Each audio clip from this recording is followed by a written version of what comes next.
everybody. I hope all my little busy bees are ready for another read along with Five Nights at Freddy's. We're doing Five Nights at Freddy's Silver Eyes again. We're on chapter 10, so we're getting further and further into this book. I will say, Charlie gets on my nerves quite a lot, to be honest. Tell me down below, who is your least or your favorite character so far? Like right now, I think my favorite is probably Jessica. I do like Dave as well, clearly. He's just over the top. So I like him. But Jessica's probably a close second. I think she's really cool. Charlie gets on my nerves, unfortunately. I don't know what it is. It's just, I guess the very my brother's dead. Like, I am so tired of hearing about her dead brother or whatever. Missing brother. And we just got to see Michael, so that's pretty cool. Anyways, starting now. This the screens all lost their picture and flipped to static. Hey, Marla cried. She banged against the side of the monitor, and the image lurched, distorted, then sputtered, and went out again. She hit it again with another spasm of static. The image slowly cleared. As it resolved, the stage appeared. Something's wrong, Lamar said, and all three leaned forward, trying to get a better look. Bonnie, Jason said in a grave tone. Bonnie, Marla echoed, looking at Lamar with alarm. Where's Bonnie? Lamar hit the button on the walkie-talkie. Charlie, he said urgently. Charlie, don't leave the control room. In the control room, under the stage, Charlie and Jessica peered at the monitors, scanning for signs of life. It's too dark. I can't see anything on these, Jessica complained. There, Charlie said, pointing. Jessica blinked. I can't see anything, she insisted. It's Carlton, right there. I'm going to get him. Not waiting for a response, Charlie crawled towards the exit. Charlie, wait, John said, but she was already out the door. It slammed shut behind her, and all three of them heard the dull metal thud of the drop block falling into place. Charlie, John yelled again, but she was already gone. It's bolted shut, John grunted as he pulled on the door. The walkie-talkie sputtered, and Lamar's voice came choppily from the little box. Charlie, don't leave. Jessica and John exchanged glance, and John picked up the radio. Too late, he said, looking to Jessica as he lowered the walkie-talkie. Charlie made her way unsteadily between chairs, but after only a moment she realized she had gotten herself turned around. The lighting had changed, and now a single blinding blue light was strobing on and off above the stage. Over and over the room flashed with a blinding burst, like lightning, then was instantly dark again. Charlie covered her eyes, trying to remember what she had bumped into first. Metal chairs and foil party hats pulsed like beacons in the dark with each burst of light, and Charlie's head began to throb. She squinted, trying to orient herself, but beyond the tables surrounding her, all she could see were thousands of after-images burned into her retinas. She had no idea which way to go to find Carlton. She leaned against a nearby chair and pressed her hand tightly over her forehead. A table screeched against the floor briefly, and Charlie knew that it hadn't been her. She turned around, but the light had gone dark. When it flashed again, she was looking directly at the stage, where there should have been 3 sets of eyes. She only saw 2. Freddy and Chica stared down at her, their plastic gazes catching the light, twinkling with the strobe. Their heads seemed to follow her as she moved along the table. Bonnie was gone. Suddenly she felt exposed, all at once, noticing just how many places there were in the open room for something to hide. Just how visible she was to anything, that might be watching. She thought briefly of the little control room she had just left and felt a pang of regret. Coming out here might have been very stupid. Another screech sounded, and she whirled around to see the table behind her moving slowly away. She turned to run, but she slammed into something before she could take a step. She jerked up her hands in the darkness to shield herself and touched matted fur. The strobe threw its light out again, and this time garbled noise blared from the gaping mouth in front of her. Bonnie. Bonnie stood only inches from her, his mouth opening and closing rapidly and his eyes rolling wildly in his head. Charlie jerked away, then backed up slowly. The rabbit did not try to follow, just continued his bizarre and silent incantation, his eyes aimlessly ricocheting in his head. Her foot caught on the leg of a metal folding chair. She fell back, landing hard on her bottom. She started to crawl, staying low, hurrying to get away from Bonnie. A spotlight flashed from the stage, this one clearly aimed at her. She raised her hand to see who was there, but the light blinded her. All she could make out were two sets of following eyes. Charlie screamed and scrambled to her feet. She took off running, not looking back, and made it across the room into the hallway that led to Pirate's Cove. She ducked into the bathroom along its wall. The door echoed when it shut behind her. The room was empty, with nothing but 3 sinks and 3 stalls. Only one of the fluorescent lights were on, just barely, only enough to color the room dark gray instead of black. The metal walls of the stall dividers looked flimsy, and Charlie had a sudden vision of Bonnie, larger than life, grabbing the metal frame with his paws and ripping it up from the ground, the bolts tearing right out of the floor. She banished the thought, ran into the farthest stall from the door, slipping the lock, so small it looked almost delicate, into place. She sat on top of the toilet tank, her feet pulled up onto the seat, and her back pressed against the blue tile wall of the bathroom. It was empty. It was an empty room. Charlie could hear her own breath echoing. She forced it to slow and closed her eyes, telling herself to be silent, to hide. Charlie? John was still pounding on the little door of the control room. Charlie! What's going on out there? Jessica sat quietly, still rattled from the screams and crashes outside. She can take care of herself, John said, easing his grip on the door. Yeah, Jessica said. He did not turn around to look at her. We have to get out of here, John said. He rattled the door again. The top swayed a little as he pulled, but the bottom was stuck fast. He hunched down further. There was a lock, a deadbolt that dropped straight into the floor. The latch to pull it open had broken off long ago, leaving only a jagged ledge so thin he could scarcely get his fingers around it. As he yanked it upward, it cut into his fingers, leaving thin red lines. The bolt stayed fast in place. Jessica, you try, he said, turning to look at her. Her eyes were on the wall of the televisions. They were all showing static, but every now and then one flashed a picture. Never mind, John said. Keep watching. He bent his head again and went back to the deadbolt. In the bathroom, Charlie was silent. She paid attention to each breath she took, each inhale and exhale, a slow, deliberate process. She had tried meditating once. She had hated it, but now the intense focus on her breathing was calming. I guess I just needed the right motivation, she thought. Like staying alive. The stalls rattled briefly, and there was a distant booming sound that went for several seconds. It's storming outside. She kept her eyes trained on the floor. The light overhead was so dim it scarcely illuminated her stall. She held her breath. The light flickered and let out a brief hum, then was silent. The toilet tank she sat on felt unstable. She scooted to the edge of it too quietly to let her foot down. Too quietly let her foot down. Oh my god. Took me a while. Just as the tip of her shoe touched the tile, the wide bathroom doors opened with a thunderous bang. Without thinking, she jerked her foot up, and the lid of the porcelain tank clanked like pots clattering together. She held herself perfectly still, her shoe suspended in the air, then carefully pulled her foot back into place on top of the toilet seat. That was too loud, she thought. Carefully, she leaned forward and reached up with one hand to grasp the stall divider. She pulled herself up to stand slowly, the toilet seat rocking on its hinges beneath her feet. She peered out over the top at the 2 stalls next to her. It was too dark to see beyond the metal stalls, and the whole row of them swayed gently from her weight. There was a shuffling sound. Something wide and heavy was sliding across the floor, not trying nearly as hard as she was to be quiet. Her eyes darted from the stall door beside her to the bathroom. The shuffling continued, but she could not tell where it was coming from. The sound filled the room.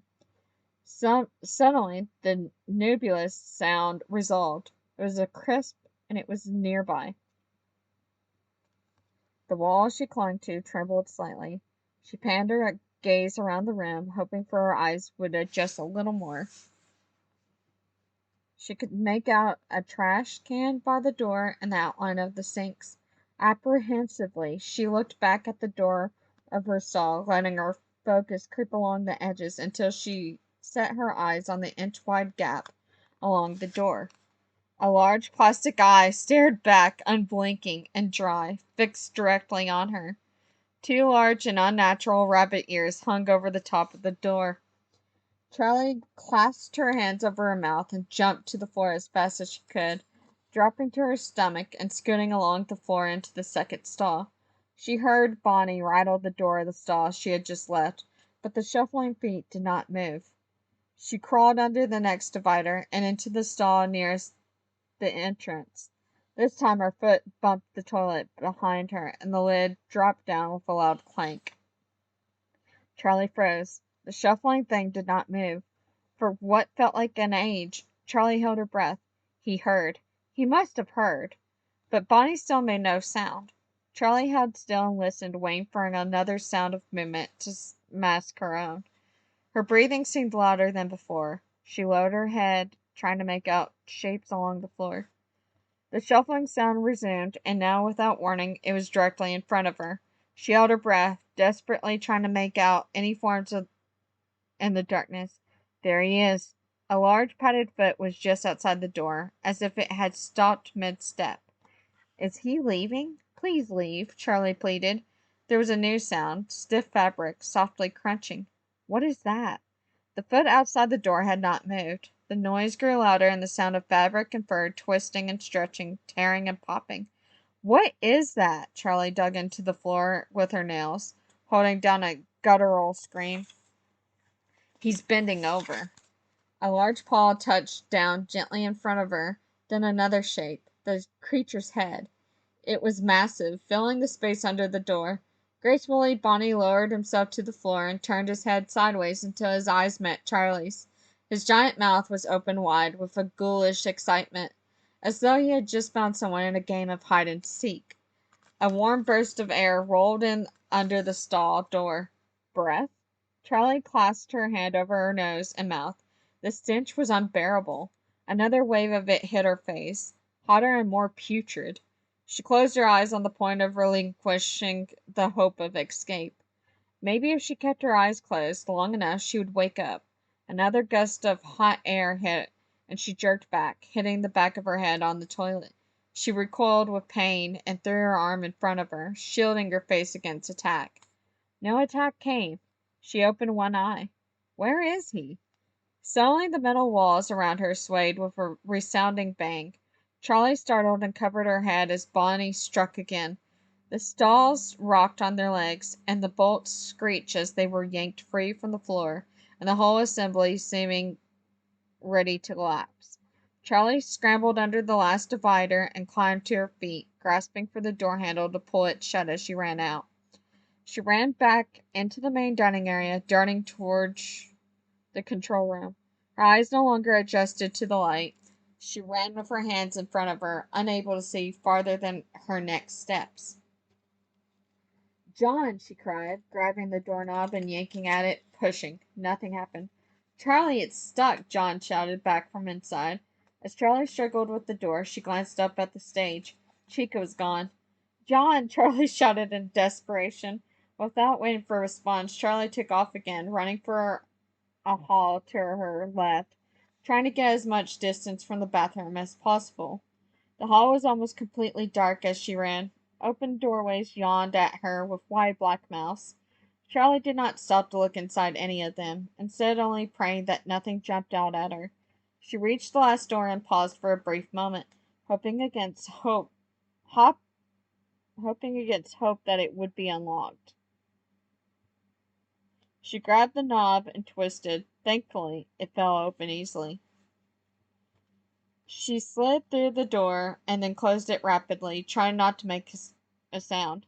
She stood watching the door for a long moment, half expecting it to be flung open, and then finally she turned. It was only then that she saw him. Carlton was there.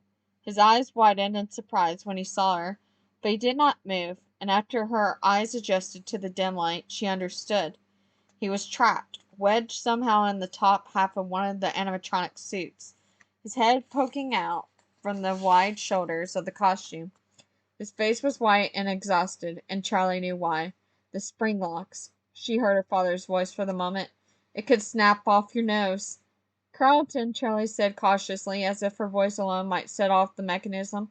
Yup, he said in the same faltering tone. That costume is going to kill you if you move. Thanks, he wheezed, half attempting a laugh. Charlie forced a smile. Well, today is your lucky day. I'm probably the only person who knows how to get you out of that thing alive.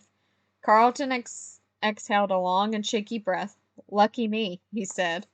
Charlie knelt at his side, studying the costume for a long moment without touching it. These two spring locks at the neck aren't holding anything back, she said at last. He just rigged them to snap and pierce your throat if you try to move. I have to undo those first, and then we can open the back of the costume and get you out. But you can't move, Carlton. Seriously. Yeah, serial killer man explained the not moving to me, he said.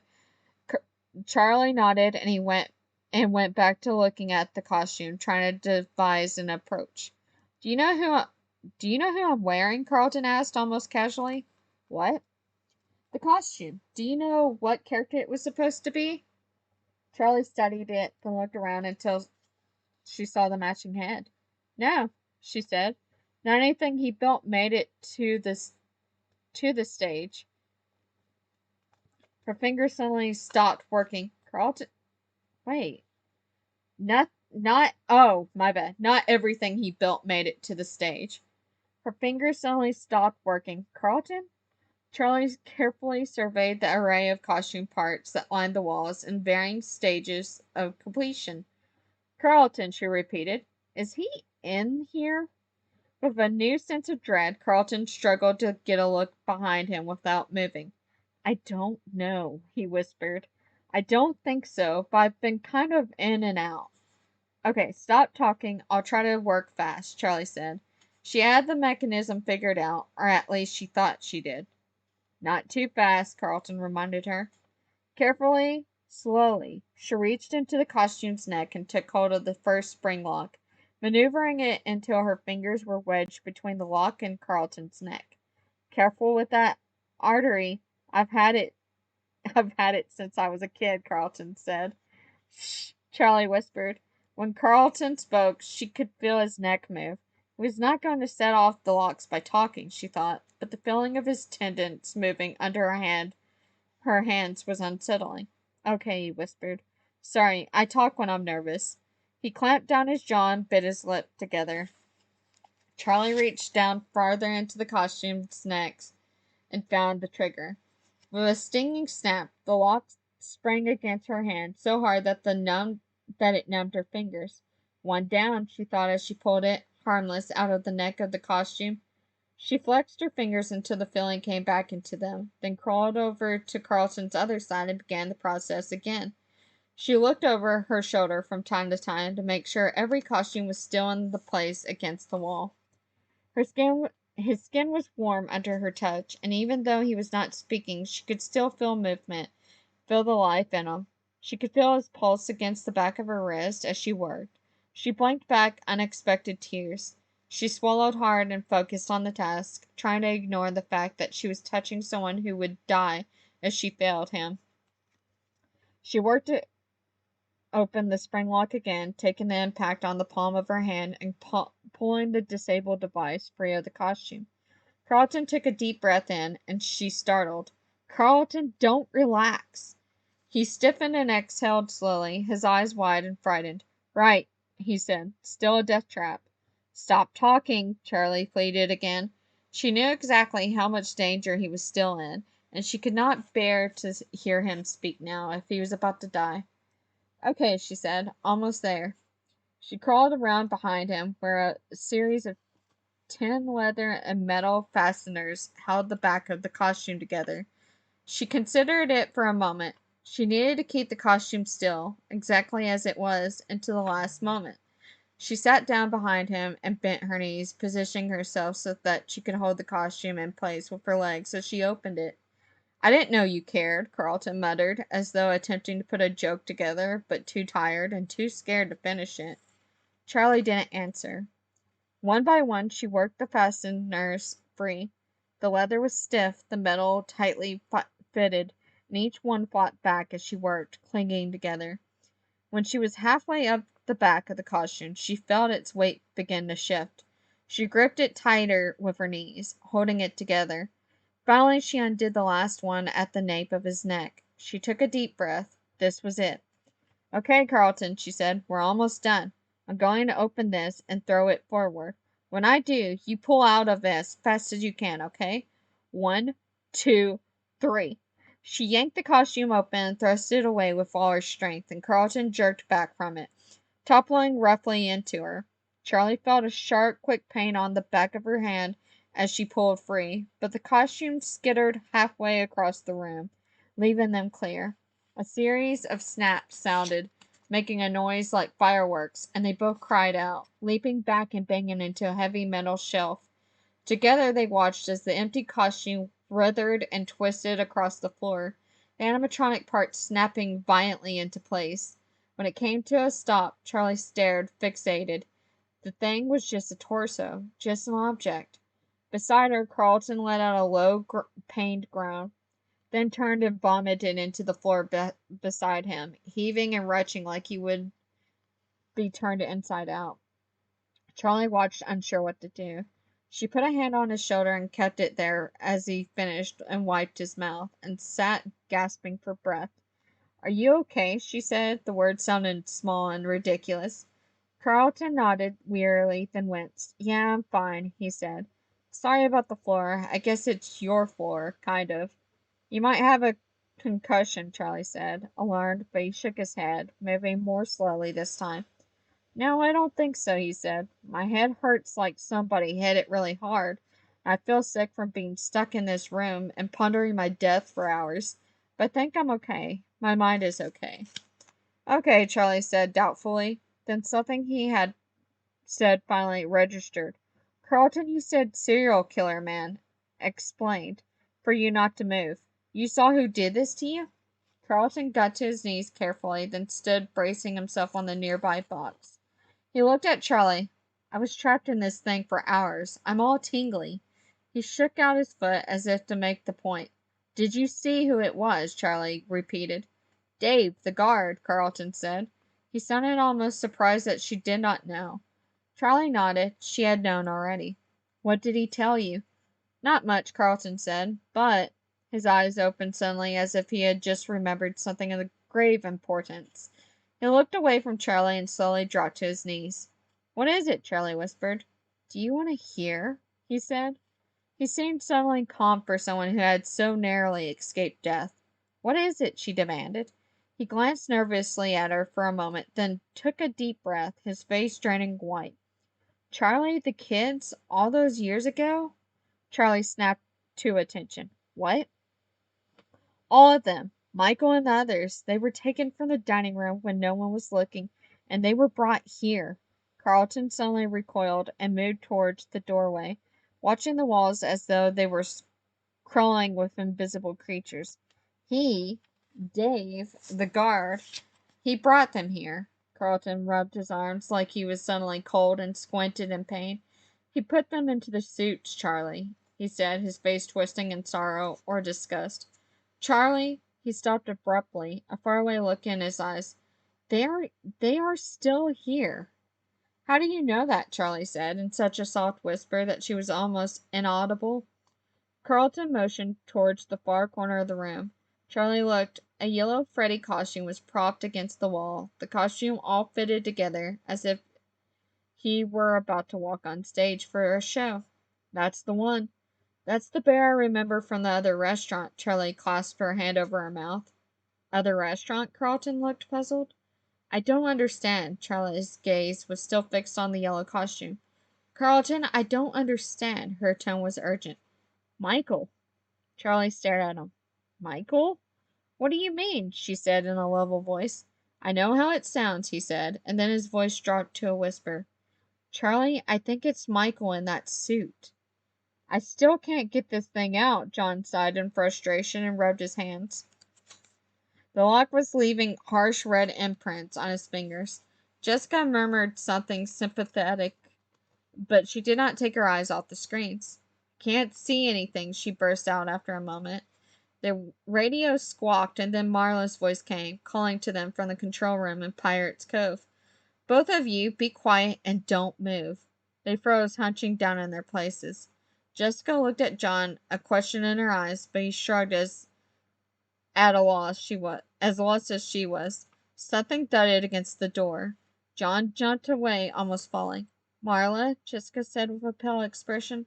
Marla, that's you out there, right? The thud came again, more powerful than before, and the door shook under it. What is that, a sledgehammer? John whispered hoarsely. The door pounded and again, dents appearing in the metal door, which had looked so solid. They huddled back against the control panel with nothing to do but watch. Jessica grabbed the back of John's shirt, knotting the cloth between her fingers, and he did not shake her away. The door rocked in again, and this time a hinge unfolded slightly, exposing a thin crack between the door and the frame. The door still held, but it would not hold for long. John felt Jessica's fingers tighten on his shirt. He wanted to turn and give her some kind of comfort, but he was mesmerized, unable to look away. He could almost see out through the little open space, and he craned his neck. Another blow came, the crack widening, and on the other side he saw eyes peering in, calm and expressionless. Get out, Marla shouted, waving her hands at the security monitor as if John and Jessica could see her, as if it would do any good if they could. Lamar had both hands clapped over his mouth, his eyes wide, and Jason was sitting on the floor, watching nervously as though an attack on their own door might begin at any moment. The monitors were dark, but it was clear that something large was lurking in front of the main stage. A black static shape that prowled back and forth, momentarily blocking the entire picture. Marla, Lamar whispered, hoping to quiet her. Marla, look. He pointed to the monitor showing Pirate's Cove. Just outside their door, Marla looked over his shoulder at the other screen. The curtain was pulled back, and the space was completely empty. The out of order sign hung perfectly straight across the platform, untouched. The lock. We didn't, Marla said feebly, realizing now that the magnitude of their mistake. Marla turned to Jason, then let out a panicked whimper. The door behind him was slowly opening. Shh! Lamar quickly flipped a small switch, killing the light in the control room, and backed against the wall next to the door. Marla and Jason mimicked his motions, flattening themselves against the wall across from him. The monitor still flickered with static, illuminating the space in the grays and the occasional flash of light. The small door creaked outward at an excruciating pace, a gaping black void widening until the door stopped fully open. Marla! A static-laced voice called from somewhere on the floor. Lamar shot out his foot across the narrow carpet, trying to catch the walkie-talkie. Shh! Shh! Marla closed her eyes, pleading in her mind for Jessica to just stop talking. Marla, where are you? Jessica's voice called again. Lamar managed to flip the walkie-talkie onto its side, and with a click it went silent. He didn't know if he had jostled a battery out of place or somehow managed to flip the switch, but it didn't matter. There was nowhere to hide in the tiny room. The ceiling was too low to stand, and even with their backs against the wall, their legs stretched onward under the door frame. The ledge under the door was high enough to hide their legs from anything outside, but not from anything that managed to get in.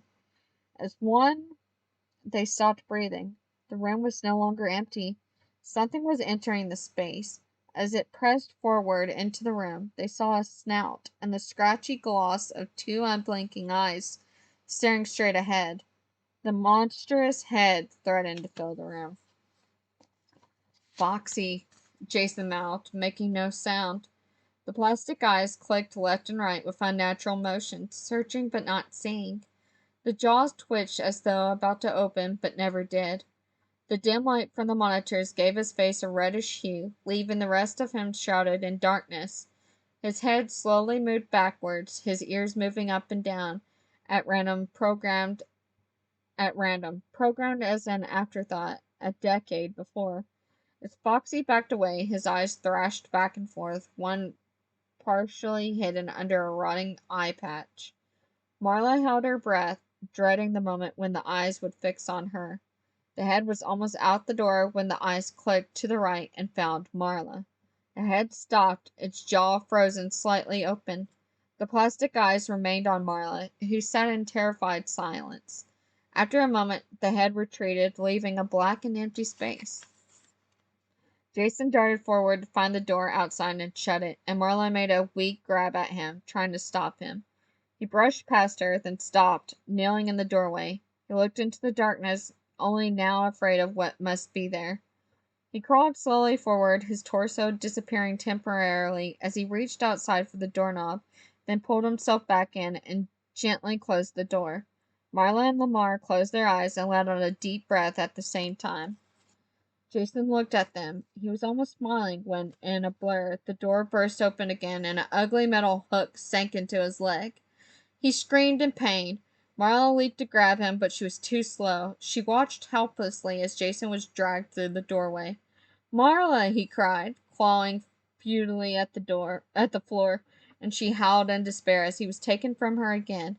Nothing visible of his but awful glimmer of the hook.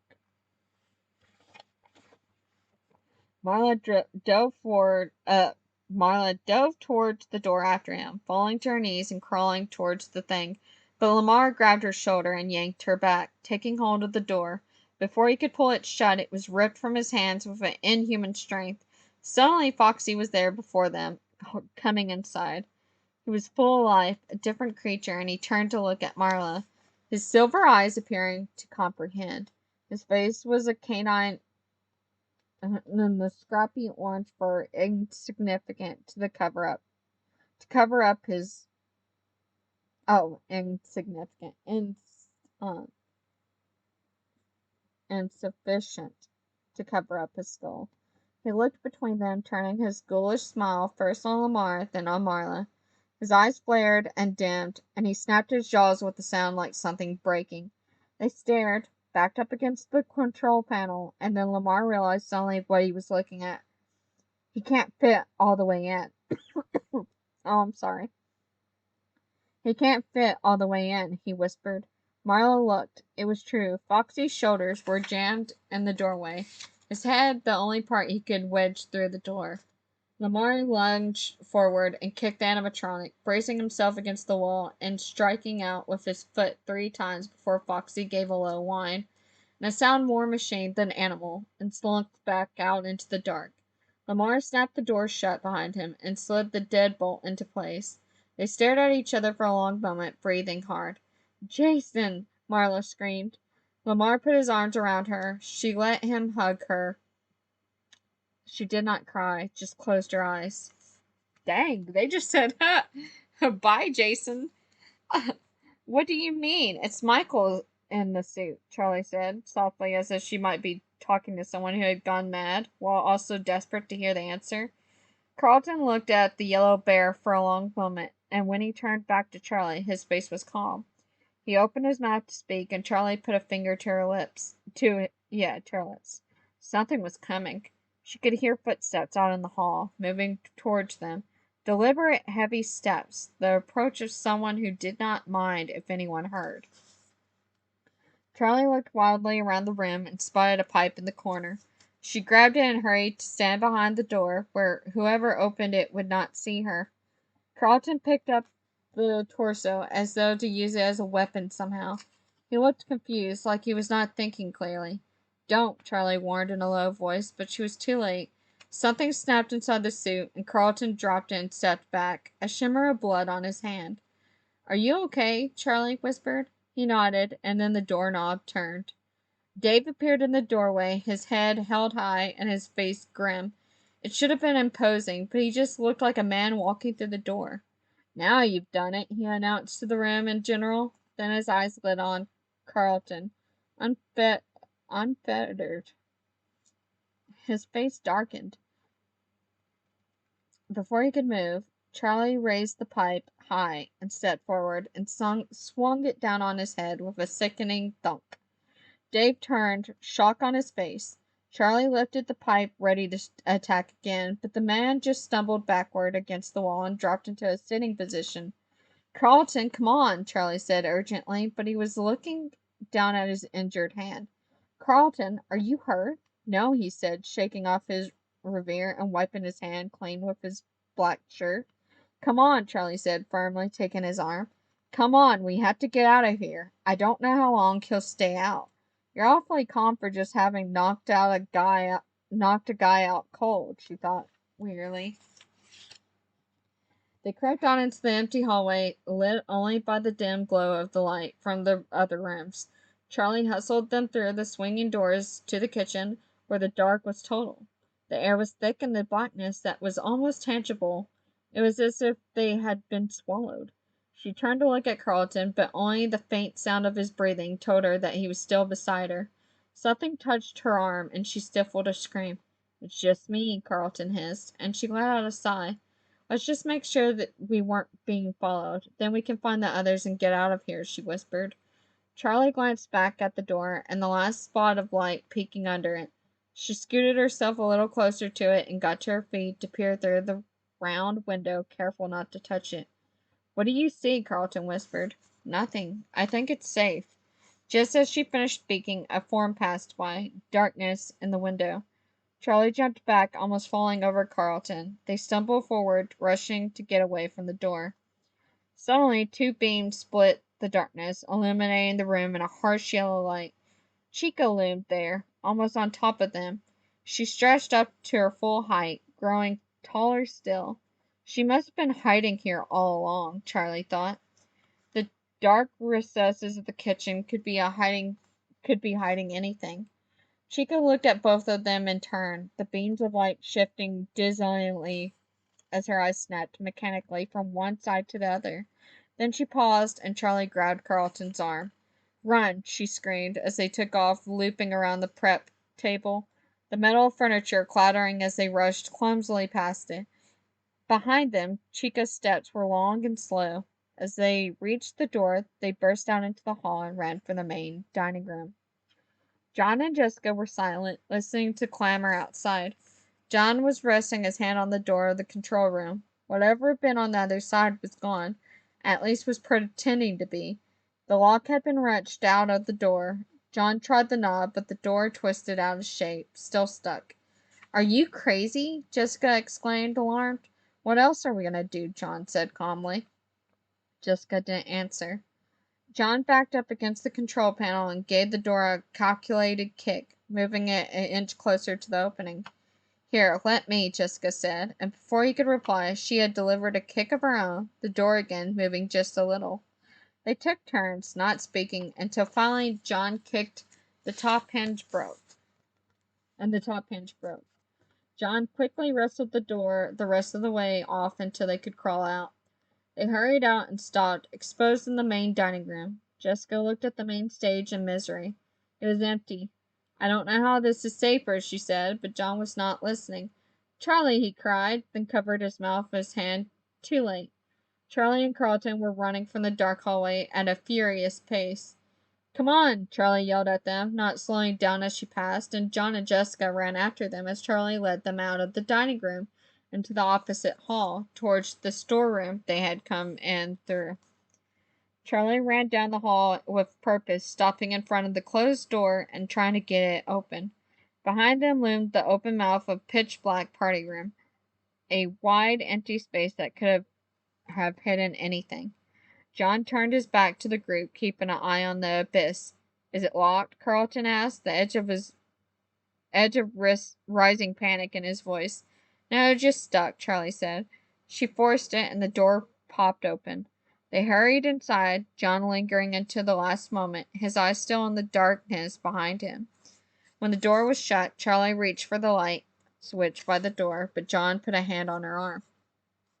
Don't turn the light on, he said, looking back for a moment.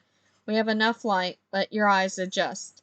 There was a window high up on the door, thick glass with bubbling frosted pattern that was that let a trickle of light and color into the room through the hallway. Right, Charlie said. A light on in here would have marked them out clearly. It was semi-darkness. She surveyed the room. It had been an office, though not one she remembered visiting often. She was not sure who had used it. There were cartoons here and there on the floor, overstuffed to bulging with papers, their lids perched sheepishly on top of the mess inside. There was an old desk in the corner, a grayish-blue metal with visible dents in the surface. Jessica boosted herself up to sit on it. "Lock the door," Jessica said, in an irritated tone, and Charlie did. There was a button set into the knob, which she knew would be useless, a flimsy bolt lock, the kind in the bathroom stalls and on picket fences. "I guess it's better than nothing," she said. And that's the end of chapter 10. So, we only got like 3 more chapters, of this book. So, I hope you guys enjoyed. They're definitely getting into more trouble. They got Carlton out of the spring locks, which is pretty cool. And I will see you guys in the next video. Bye-bye.